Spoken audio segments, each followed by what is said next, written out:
Hello friends, welcome to my YouTube channel SMR Vlogs. I am here with my new trick that is evolution of man. तो इसके लिए trick start करते हैं। सबसे पहले start करते हैं ह्यूमन एंकेस्टर।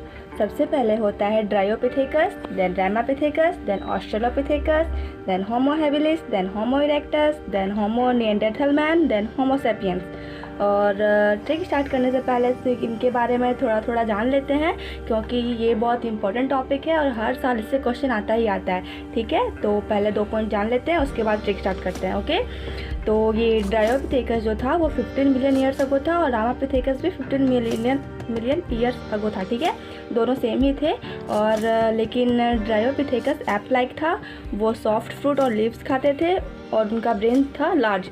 और रामापिथेकस जो था वो मैन लाइक था, उसका टीथ भी मॉडर्न मैन के जैसे था और ब्रेन लार्ज था।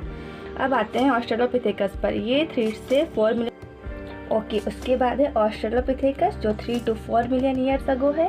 ये मैन लाइक प्राइमेट्स है और ये फ्रूट्स खाते थे। इनका ब्रेन कैपेसिटी 400 to 600 cc था।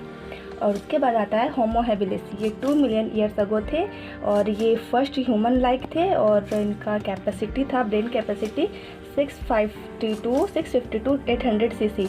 ये हर्बीवोर्स थे, ये पॉइंट याद रखना, ये हर्बीवोर्स थे और इनमें कोई मीट नहीं खाता था एज अ फूड। और उसके बाद आता है होमो इरेक्टस। ये 1.5 मिलियन ईयर्स अगो थे।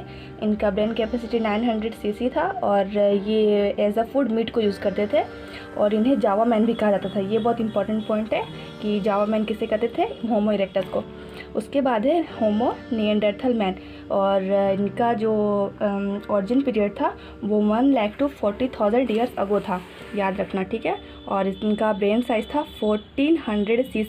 निएंडरथल मैन का ब्रेन साइज़ 1400 cc था, याद रखना। ठीक है, और ये लोग में एक ज़्यादा अच्छी बात थी कि ये लोग बॉडी को हाइड करते थे, जैसे कि ढकना उन्हें।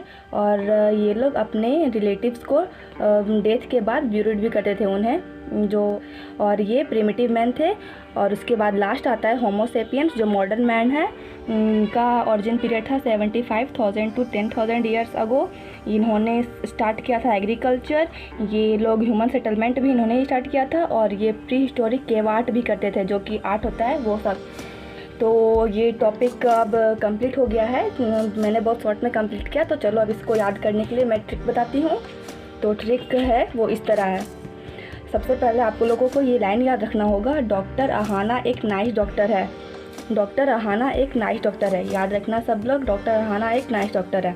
यहाँ डॉक्टर का डी हो गया ड्रायोपिथेकस, आर हो गया रैमापिथेकस, ए से हो गया ऑस्ट्रेलोपिथेकस, एच हो गया होमो हैबिलिस। वो होमो तो सबको याद रहता है, लेकिन होमो हैबिलिस, इरेक्टस ये सब में कन्फ्यूजन होता है, इसलिए होमो आप लोग याद रखना। और अहाना का ए से ऑस्ट्रेलोपिथेकस, एच से हैबिलिस, और एक का ई हो जाएगा इरेक्टस, और नाइस का एन हो जाएगा निएंडरथल मैन। और नाइस में सी होता है, लेकिन आप लोग प्रोनाउंसिएशन याद रखो कि एस आता है ना नाइस में, सा जैसा, इसीलिए वो हो गया सैपियंस। ठीक है, और ये सेंटेंस भी तो कितना अच्छा है ना, डॉक्टर अहाना एक नाइस डॉक्टर है। और इसमें एक और क्वेश्चन आता है, chronological order of human evolution. ठीक है, हम यहाँ अर्ली टू रिसेंट जाएंगे। जो ये तो आप लोगों को अब याद हो गया होगा ना, ड्रायोपिथेकस, रैमापिथेकस, ऑस्ट्रेलोपिथेकस, होमो हैबिलिस, होमो इरेक्टस, होमो निएंडरथल मैन और होमो सेपियन फॉसिल्स। और उसके बाद आता है होमो सेपियन सेपियन, ये मॉडर्न मैन है, ये तो याद हो गया होगा। लेकिन कुछ क्वेश्चन ऐसे होते हैं कि ये एप लाइक था, ये मैन लाइक, ये man like, then human like, और इरेक्टस है जावा मैन, निएंडरथल जो है वो प्रिमिटिव मैन है और निएंडरथल मैन भी है, और होमो सेपियन फॉसिल जो है वो क्रो-मैग्नन मैन है। ठीक है, लेकिन ये लाइन से भी याद होना चाहिए, इसलिए इसके लिए भी एक ट्रिक है। और इसके लिए ये ट्रिक है कि a man has jacket of new cramp style. ठीक है, ये सेंटेंस याद कर लो सब। A man has jacket of new cramp style. अ से हो गया एप लाइक, एम मैन से हो गया मैन लाइक, और रामापिथेकस ऑस्ट्रेलोपिथेकस दोनों मैन लाइक है। और एच से हो गया ह्यूमन लाइक, जे से हो गया जावा मैन, एन से हो गया निएंडरथल मैन, और सी आर से हो गया क्रो-मैग्नन, और मॉडर्न मैन तो सबको याद ही रहता है। तो आफ्टर ऑल ये ट्रिक कंप्लीट हो गया है। लेकिन एक पॉइंट और याद रखना कि क्रोम मैग्नन का जो मैन जो था उनका ब्रेन कैपेसिटी सबसे ज़्यादा था, वो था 1650 सीसी, ठीक है, ये सबसे ज़्यादा था। और ये क्वेश्चन बहुत इंपॉर्टेंट आता है, इसलिए सब लोग इसको याद रखना। तो आफ्टर ऑल ये टॉपिक बहुत अच्छे से कंप्लीट हो गया है और 2 ट्रिक है, सब लोग याद कर लो। डॉक्टर रहाना एक नाइस डॉक्टर है, और याद रखना नाइस का CS से है। और दूसरा ट्रिक था a man had jacket of new cramp style. ये 2 सेंटेंस सब लोग याद कर लो। तो ये टॉपिक कंप्लीट होता है।